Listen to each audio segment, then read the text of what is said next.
Nagsagawa nga ng isang seminar na dinaluhan ng iba't ibang representative mula sa iba't ibang non-government organization na sinimulan ng DSWD dito sa Calamba City. Boses at lakas ng NGO partnership para sa tapusan ng karahasan laban sa kababaihan at kabataan. Ito ang tema ng nasabing seminar upang maipaliwanag at maipakalat ang karapatan ng kababaihan at ng kabataan. Samantala, pinag-usapan doon, ipinaliwanag ng lecturer mula sa DSWD ang RA 9208 or ang Anti-Trafficking in Person Act of 2003. Ito po yung ating penalty, mas mataas.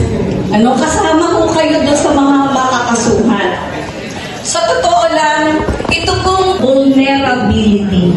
Nagkaroon din ng discussion patungkol naman sa RA 9262 or ang Anti-Violence Against Women and Their Children na ito naman ay pinangunahan ni PCMS Aurora Publiques ng Calamba City PNP. Complicated process na merong efforts yung ating national government and even sa ating local government. Kailangan utusan kasi sila mismo ay may mga program para sa mga kababaihan. Hindi lamang yung...